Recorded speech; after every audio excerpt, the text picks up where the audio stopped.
हे बघा, माझ्याजवळ येऊ नका. घाबरू नका ताई, मी तुमच्या भावासारखाच आहे. तुम्ही खूप घाबरलेला दिसताय. मी याच मार्गाने चाललो होतो म्हणून तुमच्या मदतीला आलोय. काळजी नका करू, मी तुमच्या मदतीलाच आलोय.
अगं किती उशीर, तुझा फोन पण लागत नाहीये आणि एकटीस तू.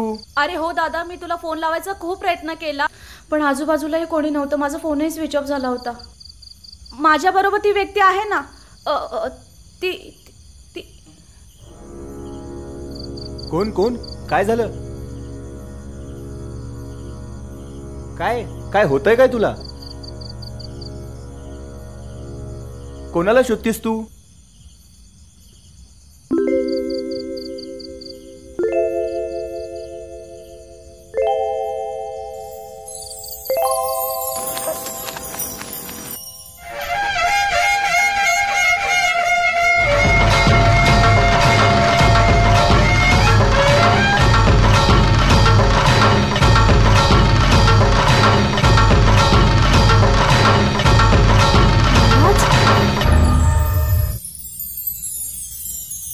मेघा, काय झालं? काय होतंय काय तुला?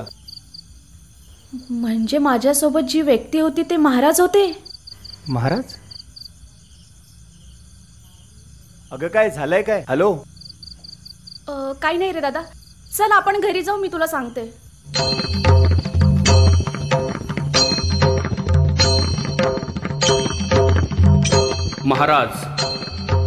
महाराज हे नुसतं नाव जरी घेतलं तरी अंगावर शहारा, दुश्मनांवर दरारा आणि आया बहिणींच्या रक्षणासाठी चौफेर असलेला पहारा दिसतो.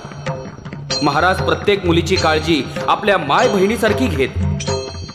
महाराजांचे विचार बाळगणाऱ्या मुलींच्या मनात असलेला आदर आणि समाजात वावरताना नसलेली भीती, यातून महाराजांचे विचार वाचून मनात भरलेल्या सहवासाने भीतीचा जो नायनाट होतो, तर हो, तिथे महाराज आहेत.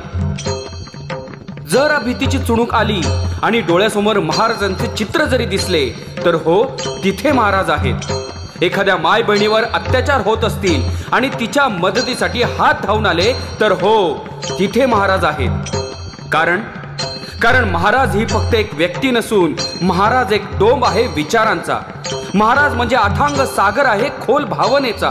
महाराज म्हणजे संस्कार आहेत संस्कृतीच्या गर्भाचा. महाराज म्हणजे हर हर आहे महादेवाचा. आणि महाराज म्हणजे जयघोष आहे जय भवानीचा.